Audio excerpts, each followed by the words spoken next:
Inilah topik kita.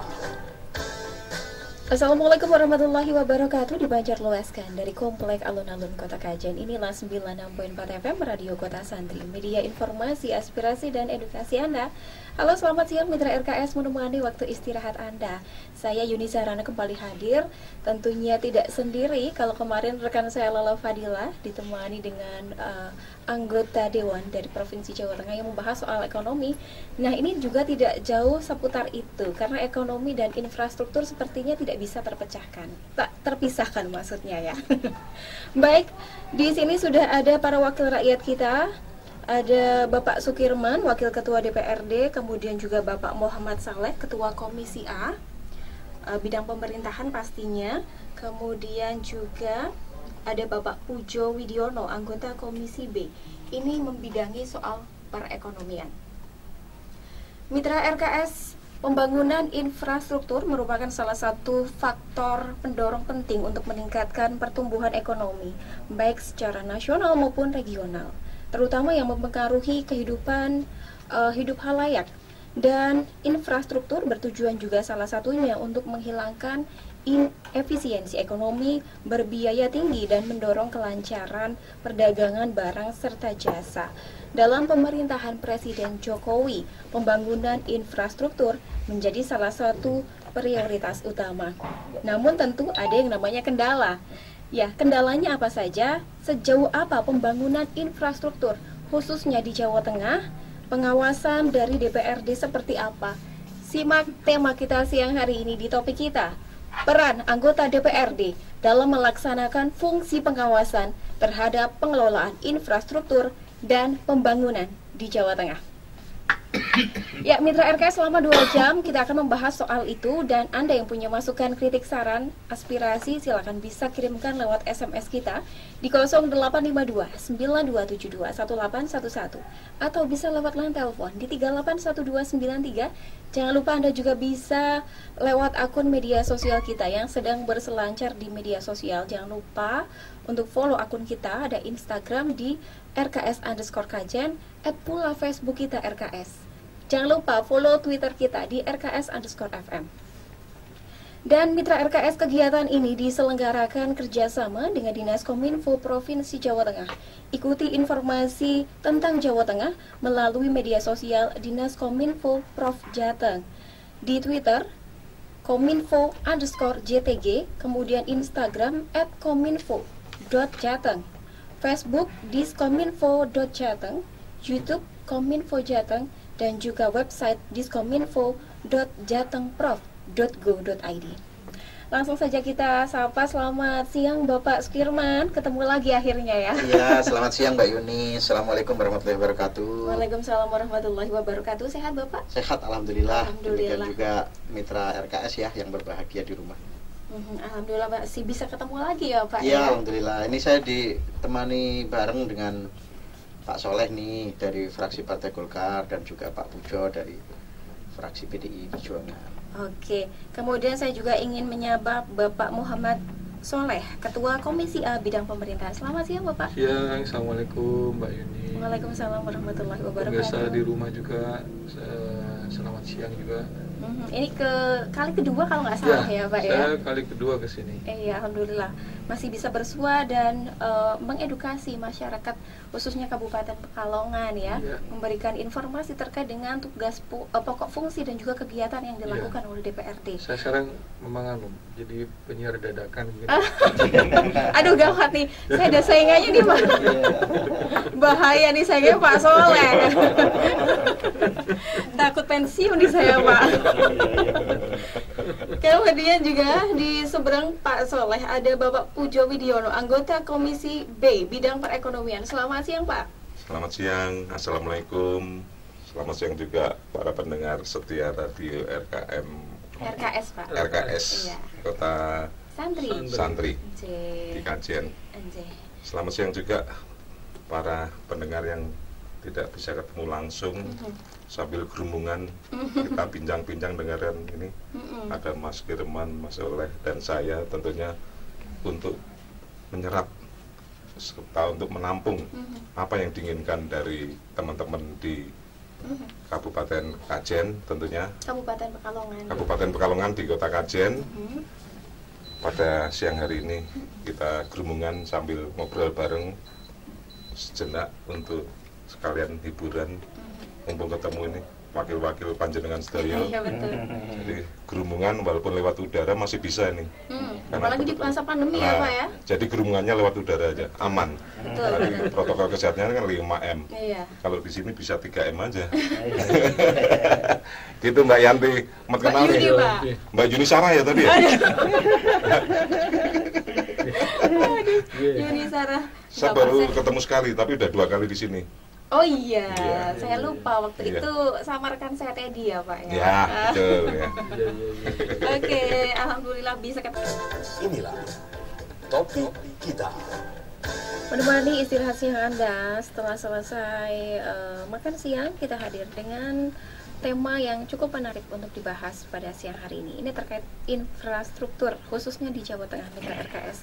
Bagaimana peran anggota DPRD dalam melaksanakan fungsi pengawasan terhadap pengelolaan infrastruktur dan juga pembangunan di Jawa Tengah.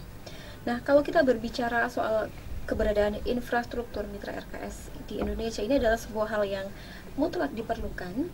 Di era globalisasi seperti saat ini, infrastruktur dapat membuat sebuah negara menjadi lebih maju dan mampu menyamakan dengan negara lain. Meski demikian, pembangunan infrastruktur tidaklah semudah membalikkan telapak tangan. Selalu ada hambatan atau permasalahan yang mengiringi pembangunan serta pengembangan infrastruktur. Sebelum membahas soal infrastruktur, kita ketahui dulu apa itu infrastruktur. Kita ke Pak Sukirman. Sebenarnya infrastruktur itu apa sih Pak definisinya? Agar masyarakat ini lebih paham, karena masyarakat kita mengetahui ketika mendengar kata infrastruktur itu pasti dikaitkan dengan pembangunan. Padahal kan tidak hanya soal pembangunan saja. Betul seperti itu ya Pak ya? Ya, terima kasih Mbak Yuni dan seluruh mitra Radio Kota Santri yang berbahagia. Infrastruktur itu ya memang boleh dikatakan kalau secara harfiah itu adalah segala hal yang dimiliki oleh pemerintah Provinsi Jawa Tengah, baik fisik maupun perangkat-perangkat yang ada, ini semuanya itu milik pemerintah Provinsi Jawa Tengah.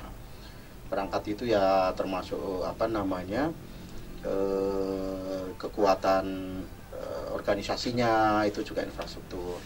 Nah, yang dalam bentuk fisik tentu saja infrastruktur itu ya jalan, lalu gedung-gedung yang dimiliki pemerintah provinsi, aset-aset, lalu kemudian tanggul-tanggul di aliran-aliran sungai, pintu-pintu air, irigasi, macam-macam itu semuanya infrastruktur yang dimiliki. Tapi kalau memang infrastruktur pemerintah Provinsi Jawa Tengah itu ya maknanya gubernur bersama jajarannya dan segala macam, organisasi yang dimiliki dan segala macam, itu namanya infrastruktur. Nah, infrastruktur fisik itu diantaranya itu. Nah, kalau dikaitkan dengan infrastruktur fisik, ya betul, infrastruktur itu adalah membangun infrastruktur fisik. Itu ya, semua hal yang kita miliki itu yang dimiliki oleh pemerintah Provinsi Jawa Tengah, termasuk jalan. Nah, memang kebutuhan dasar masyarakat hari ini tentu saja jalan. Karena sebenarnya logikanya gampang aja, ketika masyarakat membayar pajak, otomatis kemarin kita juga sosialisasi tentang pajak, cara membayar pajak yang mudah dan seterusnya. Otomatis ketika kita membayar pajak kendaraan bermotor, ya harapan masyarakat kalau kita naik kendaraan bermotor, mobil atau apa itu ya jalan kita lancar begitu, halus dan nyaman, selamat dan seterusnya itu ya. Dan kami di DPRD Provinsi Jawa Tengah ada satu komisi yang memang khusus membidangi masalah pembangunan, yaitu Komisi D. Ada komisi A, B, C, D, dan E. Komisi A ini kebetulan ketuanya Pak Saleh.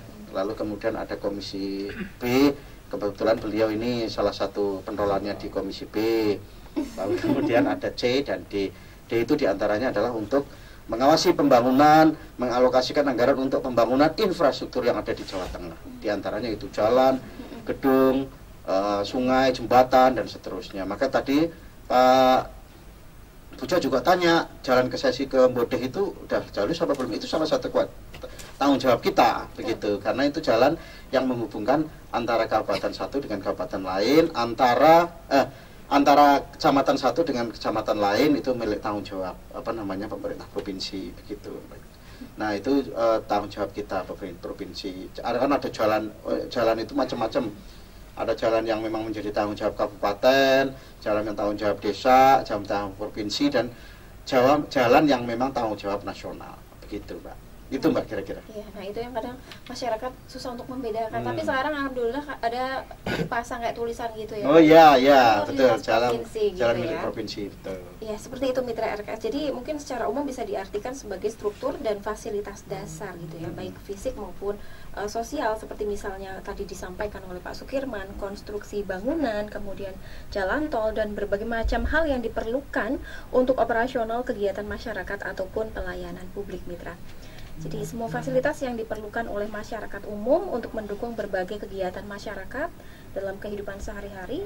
Dengan kata lain bahwa infrastruktur ini adalah semua fasilitas, baik fisik atau non-fisik yang dibangun oleh pemerintah atau perseorangan untuk memenuhi kebutuhan dasar masyarakat dalam berbagai sendi kehidupan.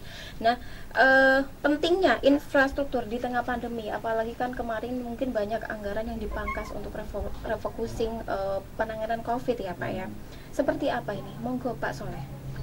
Pentingnya infrastruktur di tengah pandemi seperti saat ini. Terima kasih.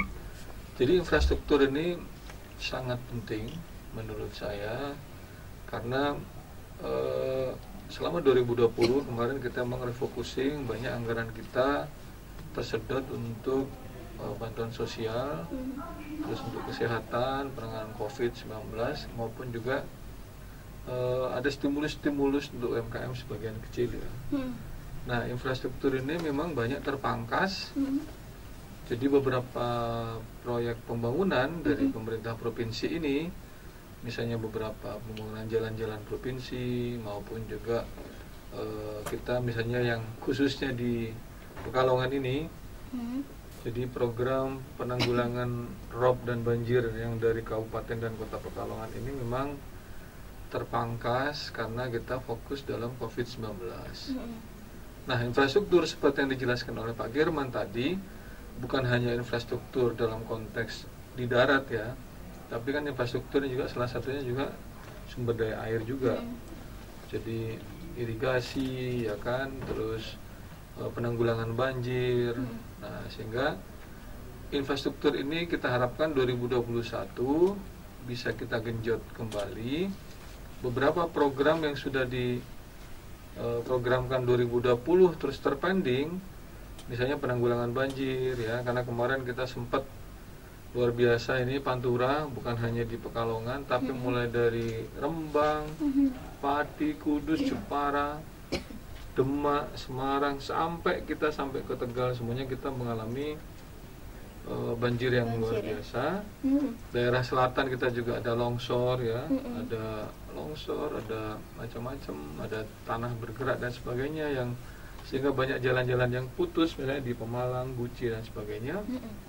Makanya 2021 ini program-program itu kita minta untuk tidak direfocusing lagi. Misalnya beberapa pengadaan pompa-pompa untuk penanganan banjir di Kota Pekalongan itu juga kita minta untuk tidak dipotong. Atau misalnya penanganan terkait dengan normalisasi kali, normalisasi sungai, itu juga kita untuk tidak dipotong. Jalan-jalan yang kemarin sempat gara-gara hujan kemarin yang deras begitu, banyak yang berlubang sehingga mungkin beberapa masyarakat ada yang nanam pohon pisang di tengah jalan misalnya gitu. Ini juga menjadi concern kami, ada Pak Kirman, Pak Pujo, Pak Masrohan, kita ini semua mendorong infrastruktur ini perlu. Karena arus barang, misalnya ya, itu jalan, arus barang dari produsen ke distributor itu kita butuh infrastruktur, Mbak. Apalagi sekarang ini dengan adanya tol Trans Jawa, ya kan, ini juga sudah luar biasa. Jawa Tengah ini menjadi magnet baru dalam konteks investasi di Indonesia. Dulu mungkin orang lebih cenderung investasi di Jawa Barat, Jakarta dan Jawa Timur karena langsung ke pelabuhan, langsung ke luar negeri. Sekarang ini dengan adanya jalan tol Trans Jawa, kita ini mau ngirim kemana aja itu gampang Mbak sekarang ini. Mau ke Surabaya oke, mau ke pelabuhan di Cirebon, Batimban di Jawa Barat oke. Karena tol ini sudah menyambungkan antara Jawa Tengah dan Jawa Barat, Jawa Timur. Nah, satu sisi UMR kita itu masih lebih bersaing dibandingkan Jawa Barat dan Jawa Timur. DKI dan Bekasi itu rata-rata UMR sekarang sudah 4 juta. Sementara mungkin Pekalongan ini kan rata-rata 2,1, 2.050.000. Mbak Yuni bayangkan selisih 2 juta kalikan 1.000 karyawan itu 2 miliar sebulan Mbak. Jadi daripada kita selisih 2 miliar, mending investasi di Jawa Tengah, UMR-nya masih bersaing, ke pelabuhan juga sudah dekat, adanya tol, sehingga Jawa Tengah ini sekarang luar biasa. Nah, infrastruktur itu penting untuk menghubungkan semua itu. Iya. Gitu Mbak Yuni. Oke. Karena dengan adanya pembangunan infrastruktur akhirnya banyak investasi yang masuk ya Pak ya. Betul, betul. Oke, dan selamat datang juga Pak Masruhan Samsuri, anggota Komisi A bidang pemerintahan. Selamat datang Pak. Apa kabar nih? Ya, kabar baik. Maaf saya terlambat nih, tadi ditugaskan Pak Saleh ini. Pak Saleh. Infrastruktur di sebelah sana itu kan. Oke, berarti ini dulu ya, monitor dulu ya Pak Ya, ya. baru akan saya laporkan ini. Luar biasa ya. Kerja nyata ini berarti Pak Soleh ya. Evaluasi ya. Betul. Langsung ya. Langsung ya. Langsung menindak ke lapangan langsung. Oke, selamat datang Pak Masruhan. Ya. Sambil diicip monggo Bapak. Mas Ruhan. Oke. Ini kearifan lokal ya. Iya. Ada singkong dan juga Benar. apa namanya pisang tanduk ya, khas dari Kabupaten Pekalongan ya. Langsung ditanya dua, langsung Ini bisa tahu jawab, persis ya. ini kearifan lokal. Oh, iya Pak. Karena beliau asli Pekalongan kan. Betul. Nah, kita beralih ke Pak Pujo. Pak Pujo, tadi disampaikan oleh Pak Soleh bahwa ternyata sebegitu pentingnya infrastruktur, termasuk untuk sebagai magnet investasi masuk ke Jawa Tengah. Nah, pembangunan yang sempat tertunda akibat COVID-19 kemarin, ini saat ini seperti apa Pak? Karena tadi disampaikan oleh Pak Saleh, ada beberapa yang tetap dilanjutkan ya. Monggo Pak Ya. Pujo. Ya, terima kasih Mbak Yuni. Saya kira kalau masalah infrastruktur tadi udah ya, panjang lebar Pak Firman, Pak Soleh. Terus kenapa ada yang ditunda ya? Saya kira bukannya ditunda, memang kita lagi kena COVID-19 ini. Jadi skala prioritas ya Pak Firman. Iya. Jadi anggaran-anggaran yang tadinya kita prioritaskan untuk infrastruktur, makanya mungkin sebagian banyak untuk dialihkan ke penyelesaian masalah COVID-19. Terus kenapa ya? Kok infrastruktur sangat penting? Saya kira bukan sangat penting. Infrastruktur kita ya organ tubuh kita. Kita punya mulut, punya tangan, punya kaki, punya perut. Kayak saya mungkin di Komisi B Pertanian, otomatis organnya kan untuk kebutuhan mulut ya. Kebutuhan mulut. Olahraga mulut. Ini kearifan lokal ini, kayak kearifan lokal ini. Ini kalau infrastruktur ini nggak bagus di daerah Kabupaten Pekalongan, nggak mungkin ini pisang tanduk ini bisa sampai Jakarta. Iya. Ya, jadi semua ada sangkutannya. Organ tubuh kita saling simbiosis mutualisme. Ya, jadi mari kita dorong ini dengan pilkada yang udah selesai ini, Bu Fadila sama Pak Risbut. Tolong evaluasi untuk pembangunan infrastruktur, karena di daerah pedesaan saya selama ini turun ke daerah pilihan, mungkin Mas Firman, Mas Soleh dan Mas Surkan, infrastruktur tentu untuk khususnya untuk jalan banyak yang rusak karena hujan ini. Jadi yang biasanya dari Petung Kriono mau ke Kajen itu bisa ditempuh 1 jam, tapi karena kondisi jalan rusak 2 jam, itu pun mengganggu kondisi ekonomi juga. Yang bensinnya biasanya cuma 10 liter jadi 20 liter. Jadi monggo, saya berharap dengan adanya kepala daerah yang baru ini, tolong diperhatikan untuk pembangunan infrastruktur diutamakan, walaupun kita sama-sama konsentrasi untuk menghadapi COVID-19 ini. Tapi infrastruktur nggak bisa dilepaskan karena itu adalah faktor utama untuk kehidupan masyarakat di Kabupaten Pekalongan khususnya, demi kelancaran perekonomian di Kabupaten Pekalongan khususnya juga. Karena ini di Dapil 13, jadi saya ngomongnya untuk Kabupaten Pekalongan dan sekitarnya. Betul. Itu ya Mbak Yuni. Oke. Nah, seperti disampaikan Pak Pujo bahwa jalan yang rusak ini juga berpengaruh terhadap ekonomi yang tadinya 10 liter bisa nambah dan sebagainya, termasuk juga mungkin menghambat waktu ya Pak ya, karena berhari-hari. Dan juga terhadap faktor lain yang berdampak adalah angka kecelakaan lalu lintas ini yang sering terjadi karena infrastruktur jalan yang mungkin tidak begitu bagus ya Pak ya. Nah saya tanyakan kalau faktor kecelakaan lalu lintas di sini polringnya udah berapa persen ya kenaikan kecelakaan? Kalau angka kecelakaan lalu lintas mungkin ini ranahnya Satlantas nih yang tahu nih. Oh, kemarin Satlantas nggak ikut di kabupaten ya? Ya, kalau saya Pak Masrukan memang senang kalau ada jalan yang berlubang-lubang itu. Senang Pak? Senang. Kenapa itu Pak? Karena kalau orang-orang perekonomian menghindari jalan yang berlubang-lubang, kalau Pak Masrukan, saya mungkin menghindari lubang yang berjalan-jalan. Oke.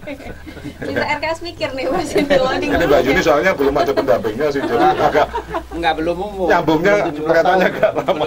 Belum umur. Ini termasuk aspirasi Pak. Iya Pak. Nanti akan saya pelajari lebih detail Pak. Makanya tadi 20 liter itu, karena itu mencari lubang yang berjalan-jalan kalau Pak Masrukan sama saya. Tapi saya yakin kalau Pak Kirman sama Pak Soleh enggak, karena asli daerah Santri. Santri.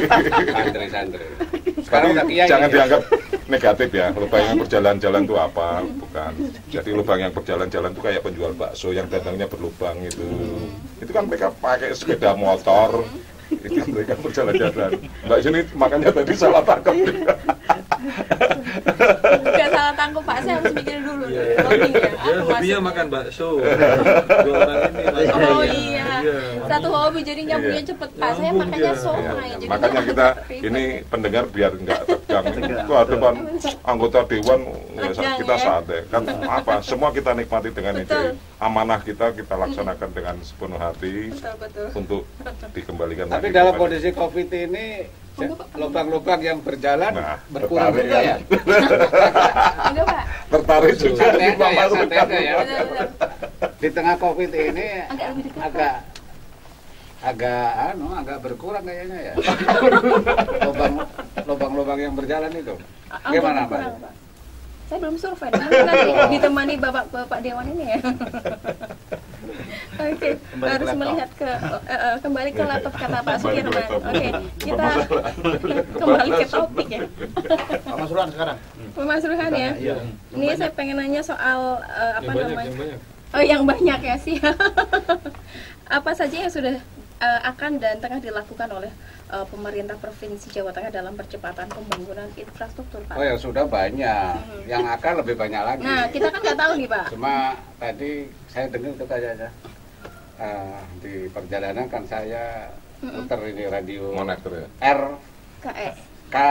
RKS ya, radio Kota Santri. Besok kalau bupatinya Pak Kirman mau dirubah Kota Kiai. Jadi dari santri jadi kiai meningkat. Sekarang masih santri. Naik pangkat. Kota Kiai belum ada karena di Demak ada Kota Wali kan. Masa Kota Kiai nggak ada? Nanti dipikirkan Pak Kirman di belakang ya. Nanti kita berempat akan mengusulkan itu. Bagus nih. Ya kalau kita bicara infrastruktur fasilitas ya. Fasilitas untuk memenuhi kebutuhan dasar publik, ya bisa fisik bisa non fisik. Tadi sudah pengertian sudah disampaikan Pak Kirman kalau nggak salah. Nah masih ada sebetulnya yang kurang untuk kita tambahi. Nah harus kita tambahi, yaitu berkaitan dengan infrastruktur irigasi. Kalau jalan kita ini kepemimpinan Pak Ganjar ini oke lah, bagus kita. Jawa Tengah nggak poyokan meneh. Biyen kan kalau dari Jawa Timur apa Jawa Barat jalannya halus, sampai tidur. Jalannya tidur. Begitu kurjal jalannya, jalan raya maksudnya. Wah ini pasti Jawa Tengah. Soalnya banyak lubang yang berjalan. Itu. Kembali lagi. Ini pakar lubang. Pak Buju itu pakar lubang. Yang paling baik black hole Pak. Ya, betul. Lanjut Pak ke topik lagi. Nah, ke topik itu. Jadi kalau jalan sudah cukup bagus, meskipun kita ada apa? Pokoknya nak musim hujan rusak, mesti rusak Pak. Iya.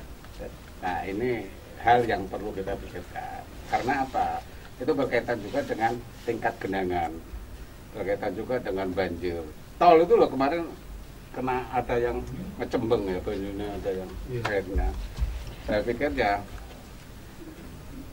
insinyurnya nggak pati pinter bisa nggak jalan ngotol kok iso apa genangan ya, genangan ya. Banyak sekali itu. Nah, yang saya usulkan tadi untuk kita tingkatkan irigasi. Irigasi jangan dianggap nggak penting, penting sekali. Dan itu kelemahan kita. Sawah-sawah tadah hutan itu kan sudah nggak zamannya sekarang. Semua sawah harus dijamin irigasinya baik. Mestinya begitu. Nah, ini yang kurang diperhatikan, apalagi yang sawah-sawah di jauh dari kali besar ya. Yang dekat kali aja kita masih kesulitan. Jadi tidak boleh lagi besok ada sawah tadah hutan. Semua sawah harus ada perairan yang sistem perairannya yang bisa diandalkan. Irigasi yang bagus. Itu belum lagi sungai-sungai, kan sungai yang tertimbun lumpur setiap tahun, lumpurnya naik terus. Sementara pengeduan apa istilahnya? Normalisasi. Nah, ini apa bahasanya? Normalisasi. Ya itu masih sangat kurang. Boro-boro kita memanfaatkan sungai untuk wisata misalnya. Ya, misalnya semua sungai itu harus bisa dijadikan arena wisata untuk bersenang-senang. Zaman aku cilik itu kebiuran ning Blumbang, Mbak, ning kali gitu. Masih bening. Nah, karena memang kolam renang masih jarak. Karena masih bening. Satu jarang, dua masih bening kata Pak. Masih bening, betul. Sekarang coba lihat itu kali-kali itu kan sudah parah sekali. Kita tidak bisa memutar jam ke belakang koyo biyen meneh enggak, pasti tidak. Ada pabrik, penghunian juga sudah sangat padat dan sebagainya.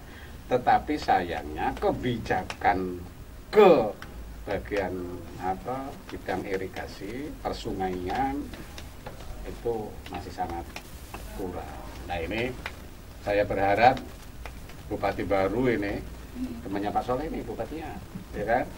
Nah, Pak Soleh, tolong Pak Soleh diusulkan itu perhatikan betul itu sungai-sungai itu sampai bisa sungai itu menjadi tempat wisata, luar biasa itu kalau bisa gitu. Ya, oke. Paling tidak harus ada nilainya ya Pak ya. Monggo Pak, ini ditambah lagi? Kalau lubang-lubang yang berjalan sudah. Kemudian itu tadi memang ya di tengah kondisi yang lagi ada musibah begini ini nyimpang nggak ini kayak tadi kalau COVID nggak juga ya? Nggak apa-apa, bebas. Sah-sah saja. Nggak apa-apa. Selagi itu bermanfaat untuk masyarakat. Oh, bermanfaat sekali. Itu informatif. Yaitu bahwa ada hikmah di balik musibah ini. Ini Kiai. Kota Kiai. Kota Kiai. Tapi bagus Pak Herman diusulkan deh Kota Kiai. Iya, Kota siap. Nah itu, ayo kita dekatkan diri kita pada Allah Subhanahu Wa Taala. Ya, jangan pernah putus asa gitu. Ya, meskipun kondisi yang semacam ini masyarakat kita pada umumnya itu toleransinya masih sangat tinggi, nggak gampang tersulo gitu loh, nggak gampang ngamuk gitu, nggak. Apalagi masyarakat Kabupaten Pekalongan bagus-bagus, kemudian tepos lironya tinggi, kemudian tenggang rasanya tinggi dan sebagainya. Kita bersyukur punya masyarakat semacam itu. Oke, gitu Mbak. Iya, terima kasih Pak Mas Ruhan ya. Yang saya garis bawahi bahwa ini fokus ke irigasi yang katanya dinilai mungkin masih kurang. Saya ke Pak Puja lagi nih, bagian perekonomian ya. Benar. Pak Pujo. Ya. Karena ekonomi dia kuat. Karena lubang yang berjalan itu. Bobotnya aja paling gede Mbak, dan antara kita. Ya. Paling berbobot. Iya Pak Pak Pujo terkait dengan irigasi yang tadi disampaikan oleh Pak Mas Ruhan bahwa dinilai masih kurang. Nah, untuk memaksimalkan lagi, apa yang dilakukan dari perspektif anggota Dewan sendiri, Pak, DPRD? Untuk? Karena dinilai tadi disampaikan oleh Pak Mas Ruhan bahwa irigasinya masih kurang. Nah, ini agar lebih maksimal lagi, apa sih yang harus dilakukan? Mungkin punya solusi atau seperti apa? Ya. Kalau punya solusi tentunya kita berempat ini selalu memberikan solusi yang terbaik. Solutif sekali ya Pak. Iya. Tapi yang jelas gini, apalagi ini dalam masa reses ya, kita turun ke daerah pemilihan, tentunya juga menampung masukan-masukan. Tadi dikatakan dari Pak Mas Ruhan, irigasi sangat kurang. Kita sendiri yang di Jawa Tengah, tentunya yang di provinsi sebagai wakil rakyat, kan tidak tahu permasalahan di wilayah, misalnya di Kajen ini masalahnya apa. Otomatis kita juga, kalau beliaunya tadi mengatakan irigasi kurang, karena mereka kebetulan beliaunya pas tahu persis keadaan di sini memang irigasinya kurang baik. Jadi dengan adanya kita jumpa di udara melalui radio Kota Santri ini, ayo monggo kita pas reses selama seminggu ini kita diberi masukan-masukan. Tentunya kalau irigasi ini sesuai bidang saya juga, karena di Komisi B meliputi pertanian, perkebunan, pariwisata, dan perekonomian. Jadi dengan adanya kita komunikasi di Radio Kota Santri ini, monggo nanti kalau pendengar setia sambil berhubungan ini, kita bisa sharing masukan-masukan daerah mana yang butuh untuk dikembangkan irigasinya, apa pertaniannya, apa pariwisatanya. Tentunya itu rangkuman besar untuk menunjang perekonomian kita, apalagi di era pandemi ini perekonomian kita memang agak berkurang, tapi saya yakin dengan adanya perekonomian kita berkurang, kalau kita menggalakkan untuk sektor wisata, karena di Kabupaten Pekalongan ini banyak sekali sektor wisata yang perlu digairahkan lagi. Saya kayak di mana ini? Di Kesesi Pak, Kesesi banyak, Watu Gajah, Watu Ireng. Watu Ireng Kandang Serang Pak. Kandang Serang ya. Itu kan Kabupaten Pekalongan juga. Terus yang di sana itu yang di Petung itu apa, itu ada yang kayak grojokan, itu nggak kalah. Curug ya. Curug. Iya, itu bagus-bagus semua.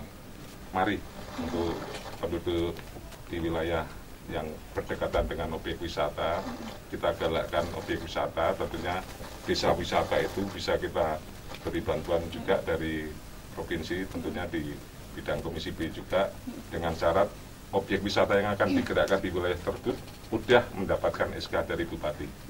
Saya yakin kalau sudah digerakkan, otomatis masyarakat sekitar di tempat objek wisata itu akan bergerak untuk melayani para tamu-tamu yang akan hadir di objek wisata. Saya yakin untuk pandemi ini, kalau kita menggalakkan objek wisata daerah setempat yang kedapatan objek wisatanya, perekonomian saya kira akan lebih maju. Ya, nggak usah khawatir, yang penting kayak tadi dikatakan Pak Mas Ruhan, jangan putus asa, kita optimis. Gusti Allah tidak sare, mboten sare. Jadi apa yang kita perbuat walaupun di era pandemi ini, kita insya Allah Gusti Allah mboten sare, Gusti Allah akan memberi rezeki kepada umatnya yang mau berusaha dengan tidak putus asa. Betul, amin. Ya. Ya, Masya Allah, menyejukkan hati sekali ya Bapak ya. Oh, jangan menangis Mbak. Enggak, Pak. Saya terharu Pak. Iya. Jadi mungkin intinya setiap masalah itu pasti ada, yang namanya kehidupan ya. Seperti halnya pandemi COVID dikasih ke bumi, masyarakat atau manusia ini dituntut untuk berpikir bagaimana caranya lepas dan tetap bertahan. Kurang lebih seperti itu ya Pak. Cuma Mbak Yuni kurang komplit, karena untuk sharing nggak punya yang Aduh, diajak kembali teman lagi ke sana. ngomong-ngomong kalau mau. Nah, jadi mungkin mendengar tadi agak terharu karena Terharu sekali buat Pak. proposal. Proposalnya diajukan kemana nih Pak? Bagian apa nih? Komisi Pak Kirman. Oh, Pak Kirman, oke Kita. siap. Semoga di ACC Pak Kirman. Amin, amin. Ya, Mungkin kode dalam ya. waktu dekat. Oke, sekali mendayung sekalian ya Pak Kirman ya. Kita jeda sejenak, Mitra RKS, kita masih membahas soal infrastruktur. Anda yang punya pertanyaan masih kita buka sampai nanti jam 2 siang. Enggak, jangan sejenak, lama nggak apa-apa. Oke, Mitra RKS masih bersama kami. Masih bersama para anggota dewan kita. Dan masih membahas soal infrastruktur ya. Kita ke pertanyaan dari pendengar aja dulu ya Pak. Sip. Oke, terima kasih untuk yang sudah mengirimkan pertanyaan Anda. Kita sudah himpun beberapa pertanyaan yang sudah dikirimkan. Untuk Pak Kirman. Ya, pas. Pas katanya Pak. Pas karena yang lain lagi makan ya. Jadi Pak Kirman ini harus jawab. Fokus pembangunan jangka menengah dan pendek ini apa Pak? Ini ada yang nanya dari Mitra RKS. Oke, terima kasih Mitra RKS. Fokus jangka menengah, yang jelas pasti pembangunan sumber daya manusia. Sampai jangka panjang pun itu pasti pembangunan sumber daya manusia, pendidikan, kesehatan, plus diantaranya adalah pengentasan kemiskinan. Kemarin sudah sempat saya singgung. Jadi pengentasan kemiskinan ini Pak Gubernur pada era sebelum pandemi itu sempat mengancangkan angka kemiskinan 1 digit. Kalau hari ini kan masih 2 digit. Itu sebelum pandemi. 2 digit di sekitar angka 11%. Nah, cita-cita Pak Gubernur melalui RPJMD itu, rencana pembangunan menengah daerah, itu turun menjadi 1 digit. Akan tetapi pas COVID terjadi, kemiskinan baru muncul. Jadi intinya di periode kedua ini beliau belum bisa mengupayakan untuk turun 1 digit begitu. Dengan segenap kemampuan pun memang masih sulit. Nah, pasti tapi akan ada recovery nanti setelah setelah pandemi ini mulai turun. Ini kan udah mulai situasinya. Terus DPR juga sepakat bahwa anggaran refocusing itu hanya di bidang-bidang tertentu, umpamanya untuk penyediaan makan dan minum seperti ini itu dikurangi, terus untuk beli alat-alat tulis kantor itu dikurangi, terus rapat-rapat yang di luar kantor di dinas-dinas itu dikurangi. Nah, itu terus termasuk tadi ke infrastruktur itu tidak boleh mengurangi biaya anggaran perawatan jalan, tidak boleh, nih harus tetap dilakukan. Kalau membangun yang proyek baru mungkin kita akan berhitung ulang karena anggarannya kita fokuskan dulu untuk keselamatan kesehatan. Itu yang jangka menengahnya itu. Nah, tapi jangka panjangnya juga pasti kemiskinan itu akan terus dikawal. Itu Mbak kira-kira. Oke, udah dijawab ya Mitra RKS. Ini ada pertanyaan lagi banyak ini Pak yang sudah masuk ya. Karena mungkin kemarin habis musim hujan banyak jalan berlubang, akhirnya pada curhat nih Pak. Terima kasih untuk kenapa Pak? Jalan yang berlubang kan akhirnya. Iya, kembali ke sana lagi ya Pak ya. Mbak Zi, ini terima kasih, wah panjang kali lebar kali tinggi nih. Saya bacakan ya Pak ya. Ini curhatannya. Jadi kan di jalan besar kayak Pantura itu banyak ya Mbak yang berlubang. Itu bahaya banget ya. Ngetnya T-nya panjang. Tapi sebelumnya aku mau apresiasi sih sama Pemprov Jawa Tengah yang udah bikin aplikasi Jalan Cantik dari DPU BMCK. Oke, balik ke jalan berlubang ya Mbak. Kenapa sih kalau jalan ditambal itu tambalannya lebih tinggi Mbak? Itu kan juga bahaya sebenarnya. Sebelumnya ini udah pernah dibahas sih sama Pak Gubernur di Twitter. Pak Ganjar bilang belum nemuin cara atau apa gitu buat nambal jalan yang berlubang secara halus. Cuma mau kasih masukan sih atau saran. Orang lulusan atau mahasiswa teknik sipil dan arsitektur di Indonesia kan banyak. Kenapa tidak diadakan sayembara gitu? Siapa yang punya solusi atau cara untuk menambal jalan yang berlubang nih katanya. Oke, sayembara berarti ini Pak. Gimana nih Pak tanggapannya? Curhatan Pak Soleh. Curhatan salah satu anak muda nih Pak terkait dengan tambalan yang mungkin kurang estetik ya. Monggo Pak Soleh. Ya, terima kasih Mbak Yuni. Kalau lubang-lubang yang di tol itu kan begitu ada yang rusak atau lubang itu langsung bahasanya dikeroak itu Mbak di kota. Itu kan langsung nambalnya bagus ya. Harus dipotong dulu, ibaratnya dipotong habis itu diisi. Nah, kalau yang jalan-jalan Pantura itu kan kalau kita mau semua dibikin seperti itu, dikotain dulu ya kan. Itu jalur Pantura kan truk-truknya juga banyak. Lalu lintasnya kan juga istilahnya sirkulasinya juga ini, dan yang lubangnya itu memang berbeda kualitasnya dengan jalan yang di tol kan hanya pada spot-spot tertentu. Nah, kalau di jalan Pantura itu Mbak, hampir begitu berlubang kan, berlubangnya banyak sekali itu Mbak, mulai dari ujung timur sampai Brebes itu kan banyak. Nah kalau misalnya dibikin begitu, dibikin kotak-kotak kayak yang biasanya penambalan di tol-tol itu pertama butuh waktu yang banyak. Yang kedua, kita menyadari kualitas aspal yang ada di jalan tol dengan kualitas aspal yang di jalan umum Pantura itu memang berbeda. Sehingga misalnya istilahnya itu kita memakai teknik yang ada yang dalam penambalan yang jalan tol itu, menurut saya memang satu butuh biaya besar juga. Karena jalan yang di Pantura itu jalannya jauh lebih banyak dan ini juga besar sekali.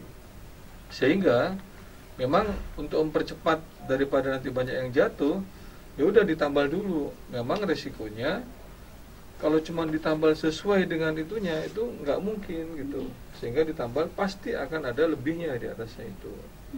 Dan memang karena itu sifatnya pengen kerja cepat dan menghindari biar lubangnya itu segera bisa teratasi, sehingga memang tidak perlu menggunakan alat yang berat-berat itu. Cukup yang biasanya kan pakai yang yang pakai tangan itu kan, Mbak. Tidak perlu yang ya yang duduk gitu aja kan. Sehingga memang kuat tekannya itu berbeda dengan alat berat yang memang seandainya itu menggunakan alat yang besar-besar itu. Ya mungkin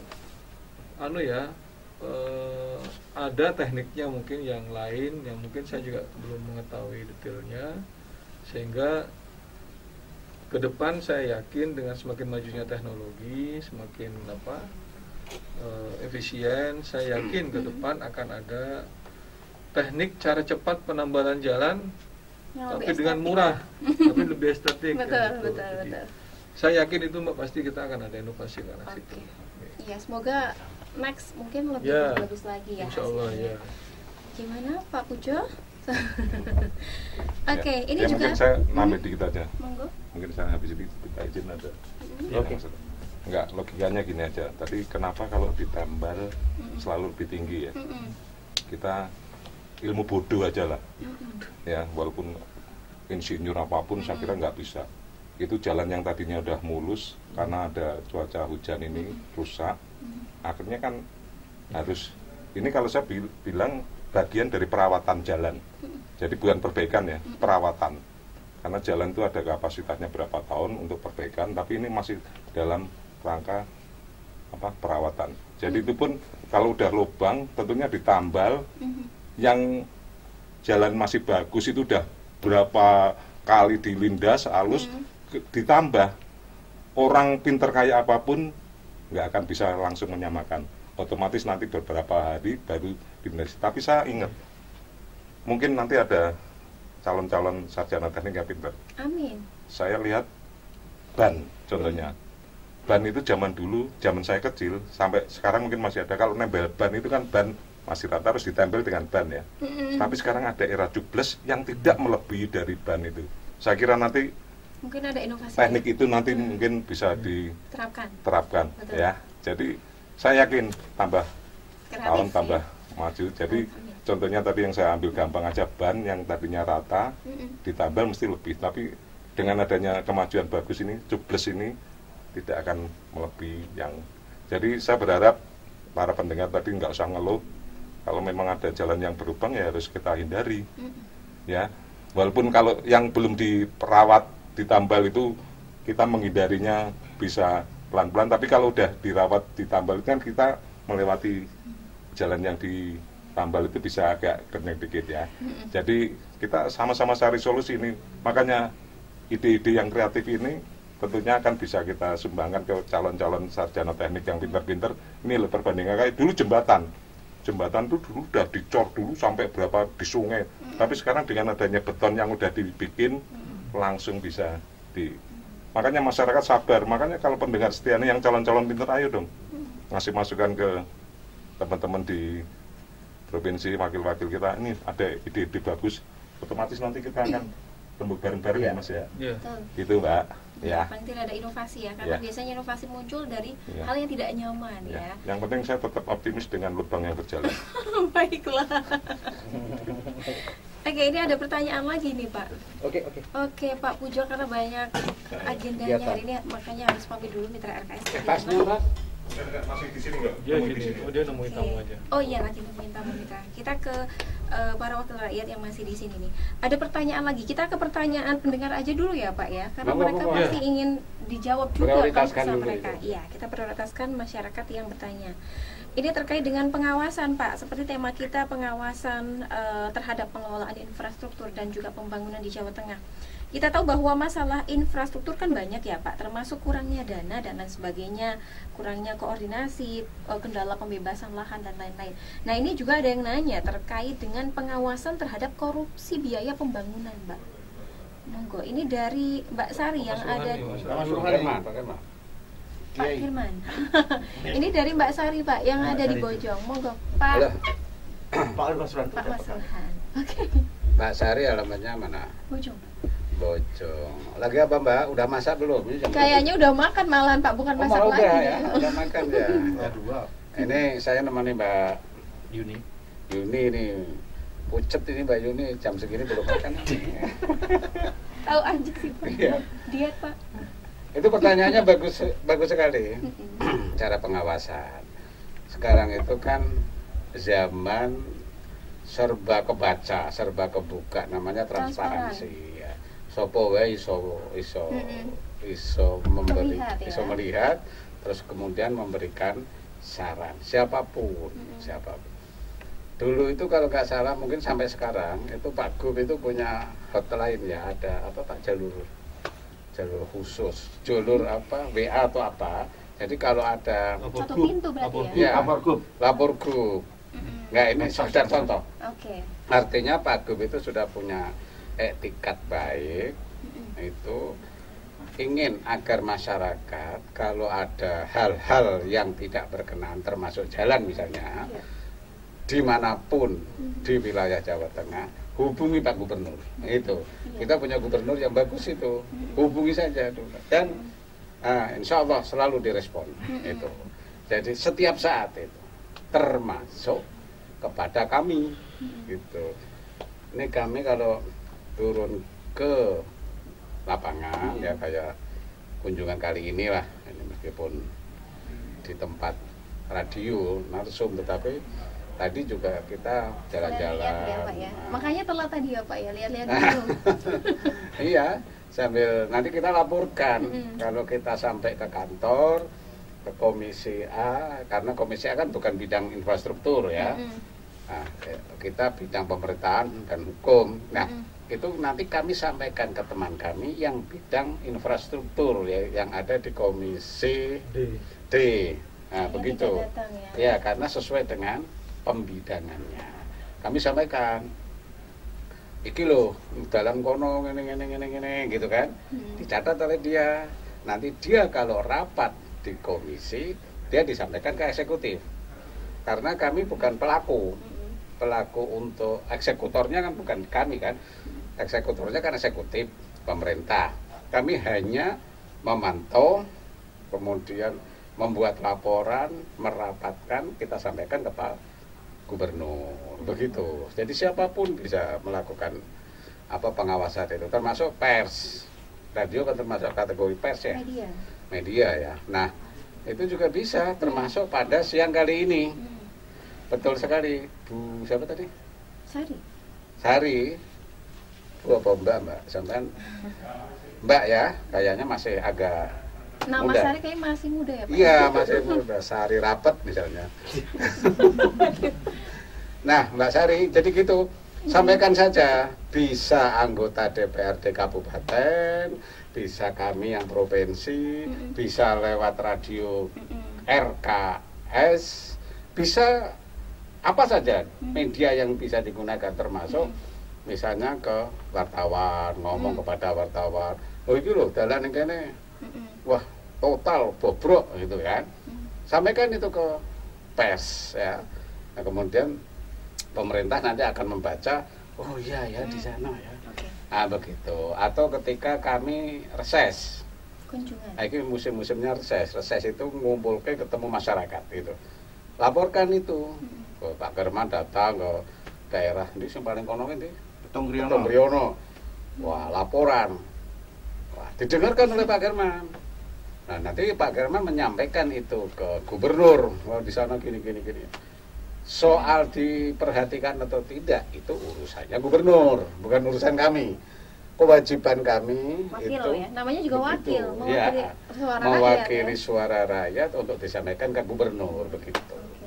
Nah tadi kan disampaikan Pak Masruhan bahwa kayak Pak Gubernur sendiri punya yang namanya kayak portal ya, masyarakat bisa langsung satu pintu gitu ya Pak. Kalau DPRD sendiri Pak, mungkin selain media seperti kita yang mungkin menjadi jembatan, apakah ada cara lain Pak, di mana masyarakat bisa langsung terhubung dengan anggota? Oh iya, dicatat aja nomor HP, WA, IG, apalagi. Nah, itu masing-masing. Kalau dewan tidak, dewannya membuat enggak. Kitanya justru. Jadi kita itu ada 120 orang. Berarti ada 120 pintu yang bisa dilalui, yang bisa diakses, yang bisa dilapori. Ya, Pak German misalnya tuh Mbak Sari punya nomornya Pak German enggak? Nomor HP. Dicatat itu. Ya, tanyakan nanti Mbak Yuni ya. Oh iya siap. Nanti sampaikan ke Mbak Sari. Coba hubungi Bapak Sugerman. Nomor HP-nya sekian. Itu misalnya begitu. Semua kita kan punya HP ini. Berarti kan? Masyarakat harus punya ini nih, kontaknya anggota dewan satu-satu ya Pak ya. Kalau kita itu dulu ketika kampanye pasang gambar, itu kan ada nomor HP-nya, WA, IG dan macam-macam kan. Nah, dicatat aja Mbak nanti. Sampaikan ke Mbak Sari itu. Oh iya, itu termasuk salah satu opsi yang bisa dilakukan oleh masyarakat ya. Iya. Apalagi di era digital seperti saat ini, media sosial begitu banyak, ada Instagram juga, dan bapak-bapak ini pasti juga punya ya Pak ya. Mungkin bisa lewat itu ya. Ini punya kan? Punya Pak. Kan? Punya Pak. Tapi saya belum follow Pak. Belum. Coba nanti sudah Pak. Cuman Pak Kiron mungkin nggak ngerti nih. Iya, pakai nickname ya. Enggak sih, masih nama asli Pak. Nama asli. Khusus Mbak Yuni Japri aja. Yuni, sana kan Sri Wahyuni. Nggak, khusus Mbak Yuni Japri aja. Oh iya siap Pak. Japri. Dan masyarakat nggak denger ya Mas ya? Nggak dengar Pak. Banyak hanya saya dan jenengan yang dengar. Yang lain cuma sedikit Pak. Yang lain hanya menonton. Iya gitu ya Mitra, mungkin itu juga bisa dilakukan. Manakala Anda punya aspirasi masukan, mungkin bisa lewat akun media sosial mereka. Nggak apa-apa ya Pak ya, kalau DM ya. Kan juga untuk kepentingan masyarakat banyak gitu kan ya. Boleh Mbak. DM boleh. Mungkin disebutkan dulu akunnya. Nanti ya di akhir ya. Kenapa Pak? Direct message. Oke. Bosor-bosor. Apa kayak mau next time? Iya. Kita lanjut ya Pak ya. Timbang next time short. Oh iya, short time. Ini waktunya tinggal sedikit soalnya Pak ya. Closing. Diwakili aja closingnya. Langsung closing nih. Oh iya, tinggal beberapa menit lagi nih. Ini pertanyaan masih banyak. Saya bacakan lagi ya Pak ya. Oh boleh. Nanti bisa ditulis nanti. Kasihkan ke kita aja biar kita bisa nanti. Oke siap. Khususnya Pak Masruhan. Nanti Pak Masruhan jawab lewat akun medsos. Masih 10 menit. Oke. Nah ini kaitannya penghasilan yang rendah nih Pak. Nah yang membuat orang-orang ini termarginalkan katanya. Ini dari salah satu pendengar yang tidak disebutkan namanya. Mereka akan tinggal makin jauh dari layanan serta sarana dan prasarana pembangunan infrastruktur kota. Mayoritas masyarakat ini tidak terdesak makin ke tepi karena tidak mampu mengakses lahan di daerah perkotaan. Kenaikan harga rumah makin tak terkejar dengan pendapatan masyarakat. Bahkan harga rumah subsidi mengalami kenaikan lebih tinggi dibandingkan dengan tingkat kenaikan UMP. Apalagi rumah non subsidi yang murni dikembangkan swasta, harganya makin menggila Pak, dan tidak terbeli oleh kebanyakan masyarakat, kecuali masyarakat kalangan atas. Alhasil fenomena terjadi yaitu maraknya kawasan perkotaan baru yang pembangunannya tidak tertata, acak dan serampangan di daerah pinggiran atau pedesaan. Nah, lahan-lahan pertanian banyak yang beralih fungsi menjadi kawasan pemukiman sehingga mengakibatkan kualitas hidup masyarakat makin menurun. Pemukiman kumuh menjadi wajah kota-kota saat ini yang bisa dijumpai di berbagai sudut. Bagaimana tanggapan dari DPRD? Monggo. Iya, nanti bisa dilengkapi ya. Pak Soleh silakan. Ya, jadi begini Mbak, ini masalah permukiman. Pemerintah itu ada program namanya rumah FLPP ya. Apa? Rumah FLPP itu rumah yang disubsidi oleh pemerintah. Dulu itu harganya mungkin satu unit itu, jadi tipe 36 rumahnya, tanahnya rata-rata antara 70-80 meter, tergantung kondisinya. Itu dulu masih 130 juta memang. Mungkin sekarang kisarannya 140 sampai 150 juta. Jadi dia pemerintah mensubsidi di situ, mensubsidi bunganya, sehingga memang menjadi murah harga rumah itu. Saya kira masih banyak untuk rumah FLPP itu, hampir setiap kabupaten masih ada. Dan misalnya seperti penyiar radio ini masuk, mungkin bisa masuk kategori honorer apa tenaga teknis ya. Itu kalau misalnya pihak kabupaten bisa juga itu diikutkan program itu, karena kan itu pendapatannya kan orang yang pendapatan 2 juta itu bisa mengakses rumah itu. Jadi kalau dihitung angsurannya murah sekali Mbak, itu cuma antara 500 sampai 700 ribu sebulan. Jadi mungkin itu kalau dibandingkan dengan penghasilannya Pak Ujo itu cukup lah gitu. Kalau Mbak Yuni kan mungkin cukup lah kan, gajinya kan di atas UMR kan. Berarti kan kalau nyicil 700 ribu maksimal kan saya kira bisa. Itu pertama. Yang kedua, ada juga rumah berbasis komunitas. Jadi ini terjadi pernah sekarang ini PUPR, tapi PU pusat ya. PU pusat itu mensubsidi satu unit itu 40 juta Mbak. Jadi komunitas ini bisa berupa komunitas seperti honorer ini, bisa pedagang UMKM, itu lebih murah lagi. Jadi misalnya harga rumahnya yang FLPP 140 juta, berarti disubsidi PU 40 juta. Berarti harganya cuma 100 jutaan. Mungkin ada yang 90 juta. Nah itu mereka misalnya ada lahannya itu nanti diinikan oleh komunitas itu. Setelah lahan komunitas itu istilahnya udah oke, misalnya ini 100 orang atau 50 orang ada lahan seperti ini, itu nanti mereka mengajukan ke dinas PU atau perumahan di kabupaten itu. Nanti dari PU pusat itu membantu, per unitnya 40 juta, dan bantuan infrastruktur dalam artian jalannya itu dibantu juga oleh pemerintah pusat. Nah, cuman program-program semacam ini kadang tidak bisa diakses karena kurangnya informasi. Jadi saya kira kita perlu kabupaten kota untuk misalnya Kabupaten Pekalongan maupun kabupaten-kabupaten lain di daerah Dapil 13 ini, karena program pemerintah pusat ini kan duitnya banyak Mbak. Perumahan berbasis komunitas ini saya kira perlu untuk segera diakses. Jadi terutama kita ini adalah untuk buruh ya, buruh karyawan swasta yang mungkin gajinya 2 juta ini, itu sangat mampu menurut saya. Jadi kalau misalnya yang FLPP itu kisarannya 140 juta, kalau ini paling kisarannya di subsidi pemerintah 40, mungkin kisaran 90 sampai 100 juta. Nah, mungkin perlu inovasi memang pemerintah daerah ini. Kalau terkait dengan zonasi tata ruangnya, saya kira kita sudah tahu ya, mungkin Kabupaten Pekalongan sudah ada Perda RT RW, mana sih yang zona perumahan, permukiman kota, permukiman pedesaan, saya kira itu di rencana tata ruang sudah ada semua. Jadi saya kira mungkin tadi yang bertanya itu belum banyak mengakses informasi. Coba dibuka di Google perumahan FLPP dan perumahan berbasis komunitas, itu ada Mbak, di Google pasti ada. Jadi misalnya FLPP di Kabupaten Pekalongan di mana aja dicek, itu pasti ada. Kalau misalnya berbasis komunitas, kemarin kan Pak Menteri ATR BPN juga misalnya kemarin ngecek ke Kendal itu salah satu contoh. Jadi pedagang bakso misalnya ya, pedagang angkringan di tempat saya tuh di Sukorejo Kendal itu ada tanah 2 hektar, mereka berhimpun menjadi komunitas, dibimbing oleh Undip, jadi Undip yang menjadi fasilitator.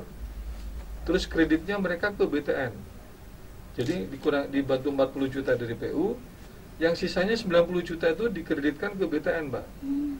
Jadi kalau misalnya bahasanya tadi ini 2 orang ini pecinta bakso ini, Pak Pujo sama Pak Mas Rohan. Jadi kalau tukang bakso itu sehari bisa punya bersih 100 sampai 150 ribu buat makan dan lain-lain. Kalau Kangsul 500.000 itu masih mampu. Bisa ya. 1 bulan. Bisa mengakses perumahan berbasis komunitas tadi itu.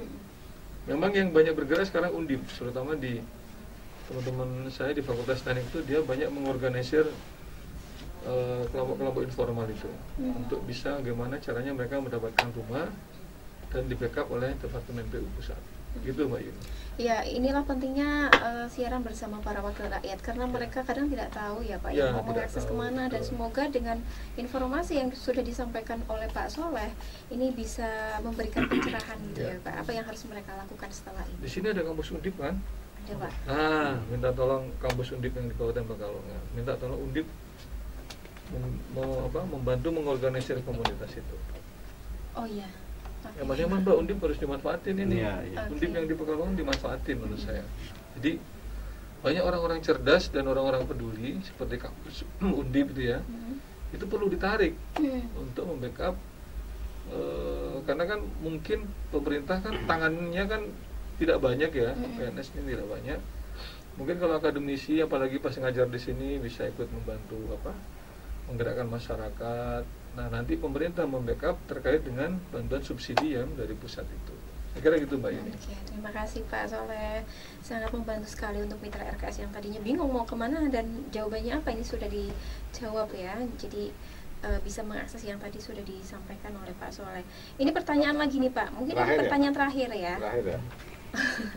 Dalani alus rezekinya mulus, tapi setelah musim hujan kok masih banyak jalan yang berlubang, masih banyak yang menganggap kok dibiarkan gitu katanya Pak. Ini monggo ditanggapi Pak Kirman. Ya, ini saya yang terakhir juga. Terakhir. Sebenarnya tidak dibiarkan sih ya. Toh seperti yang tadi kita awal sampaikan, DPRD berkomitmen anggaran untuk pemeliharaan jalan itu tidak boleh digunakan untuk kebutuhan lain ataupun seperti sekarang ini pemerintah sedang melakukan refocusing itu. Jadi sesungguhnya anggaran itu ada. Nah, memang tinggal kita dorong aja ini pemerintah. Ya memang kadang-kadang seperti yang tadi Pak Masuran bilang, kadang-kadang pemerintah itu didorong sedemikian rupa, ada yang responnya cepat, ada yang memang lambat begitu. Nah, kita berharap semua jalan yang ada di Jawa Tengah ini nantinya sih bisa pakai cor ya, gitu, pakai cor itu perspektif ke depan ya, supaya tidak ada lagi itu jalan yang rusak pada saat musim hujan dan seterusnya. Karena kalau menurut teori yang ahli-ahli insinyur itu kan karena memang tekstur kontur tanahnya ini kan yang memang berat bagi republik kita ini, mesti selalu ada yang miring, ada yang segembur, ada yang apa dan seterusnya itu tadi. Nah, ke depan itu rancangannya memang seluruh nasional ini, terutama di Jawa Tengah ini juga, itu kita memang akan mencoba pakai beton ini, pakai cor-coran begitu. Tetapi itu sesungguhnya tadi seperti yang dijawab Pak Saleh, penanya sebelumnya, pemerintah ini kan menyediakan anggaran yang berlapis ya, dari mulai tingkat desa, lalu kemudian di tingkat kabupaten, di tingkat provinsi dan pusat. Ini juga untuk infrastruktur itu berlapis. Kalau di desa itu ada dana desa, terus dia dibantu juga dari dana kabupaten namanya ADD, dana desa itu dari pusat. Terus dari pemerintah provinsi ada juga namanya bantuan keuangan pemerintah desa itu untuk bangun jalan juga. Salah satunya itu infrastruktur agar di lingkungan kita ini bisa baik begitu. Nah, mitra RKS yang berbahagia, itu yang terakhir dari kami. Yang jelas kalau memang ada punya gagasan apapun, sampaikanlah kepada kita secara langsung, boleh. Lalu kepada terpaksanya radio RKS juga boleh.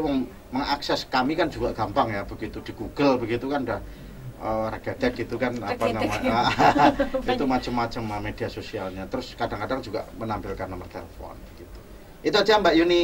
Ya, semoga senantiasa sehat seluruhnya. Amin. Gitu ya, karena sekarang di era digital dan transparansi begitu mudah ya Pak ya. Dengan satu gadget kita bisa mengakses banyak hal ya, termasuk juga mungkin ketika ingin memberikan aspirasi bisa langsung DM ya. Oke, karena waktu sudah ya. Udah closing harapan mungkin dari masing-masing bapak-bapak ini. Pak, harapan Pak. Cukup ya. Terima proposal. Terima kasih. Ya, ini proposal. Sudah langsung nih. Langsung ya Pak ya. Oke, dari ketebalannya ini luar biasa. Sepertinya banyak hal yang harus dikerjakan ya Pak Pujo. Siap. Oke, semoga mitra RKS, para wakil rakyat kita bisa menjadi harapan untuk kita yang ide-ide atau aspirasi yang sudah Anda sampaikan bisa langsung direalisasikan oleh para wakil rakyat yang duduk di kursi DPRD Provinsi Jawa Tengah. Sampai di sini perjumpaan kita, masih banyak acara menarik yang bisa Anda simak. Sampai nanti jam 11 malam, saya Yuni Sarana dan kru yang bertugas mengucapkan terima kasih. Selamat siang, wassalamualaikum warahmatullahi wabarakatuh. Waalaikumsalam warahmatullahi wabarakatuh. Oke,